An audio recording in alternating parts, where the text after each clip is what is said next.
Once upon a time, in the heart of Ogunlana village, where the moonlight bathed the palm leaves like silver dust, there lived a man named Okoro, the carver whose hands could make wood sing.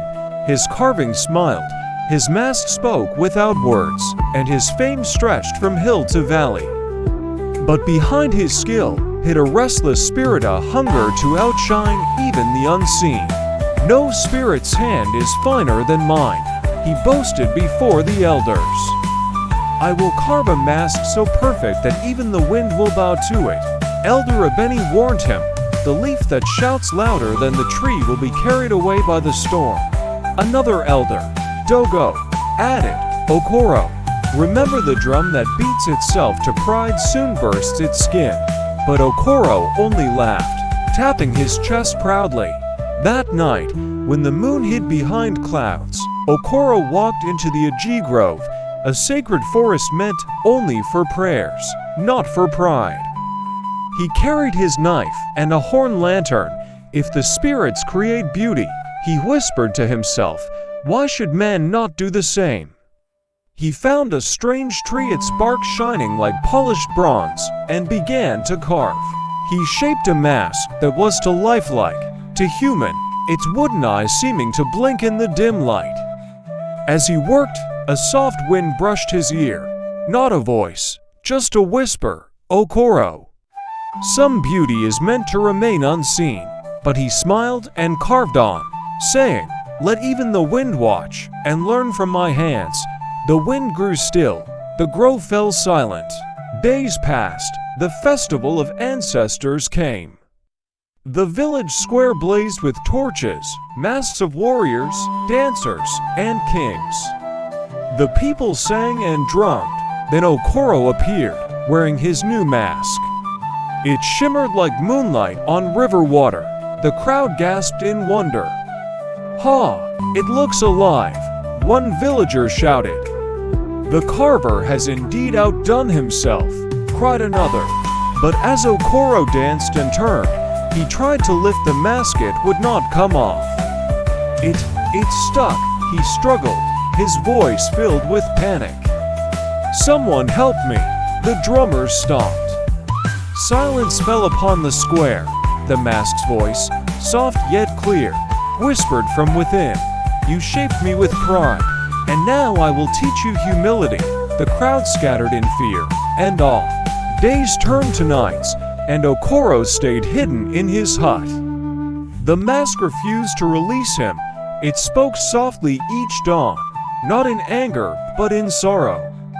"Okoro," it would say, "you sought to carve perfection. But the spirit of creation is not pride, it is patience and respect." The villagers whispered that Okoro had been chosen for a lesson. Children left food by his door. The elders watched and waited. As Elder Dogo said, "The river that forgets its source will soon dry up." Okoro's only daughter, Mikem, was as brave as the morning and as wise as the evening fire. She knelt before him, tears glistening in her eyes. "Father," she said, "I dreamt of the old tree in the grove. The ancestors say the mask must be returned to where it was born." "Child," Okoro replied, "the grove is sacred. The spirits will be angry. Anger fades when truth walks in with open hands." Nkem insisted calmly. "Let us return it." Her voice, calm but firm, melted her father's fear. Softly, Okoro said, "The child who washes the hands of her father washes the stain of his shame." At dawn, father and daughter entered the forest hand in hand. The air was heavy, the trees whispering like old women gossiping. "If I do not return," Okoro said, "tell the people I went to seek peace." Nkem replied, "The man who walks with truth in his heart does not fear the shadows of yesterday." They reached the grove. The silver-barked tree shimmered faintly. Okoro knelt before the tree and placed both hands on the mask. His voice trembled, "I carved with pride. I forgot to thank the spirit of the wood. I come to make peace." The wind began to circle them, leaves dancing in the air like green spirits. Nkem began to chant softly, "O wine that knows the names of all trees, O root that holds the breath of the earth, return what was taken in pride. Let peace be carved once more." The air calmed, the mask's glow dimmed. "Now, you have learned," it whispered softly.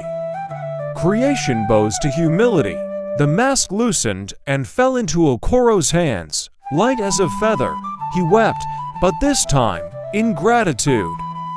"The hand that works with pride finds only dust," he said, "but the hand that works with gratitude finds blessing." The grove glowed faintly, not in magic, but in peace. Okoro and Nkem returned home. The people rejoiced. The elders gathered, and Okoro spoke before them all. "I was a carver of wood, but pride carved me instead. Let every maker remember creation belongs to the Creator above all." Elder of any nodded wisely. "The river that praises its own sweetness forgets it flows from the rain." That year, the villagers began a new custom. At each festival, a child wears a plain mask's moon, unpainted as a reminder that humility is the true beauty beneath all art. So remember, children of the soil, the hand that carves must bow to the heart that prays. The face that wears the mask must honor the truth beneath it. And when the drums whisper in the night, may they remind you Okoro learned, and the forest rests in peace. Thank you for joining us on this journey.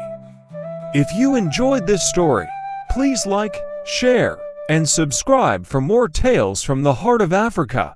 Until next time, stay wise and humble.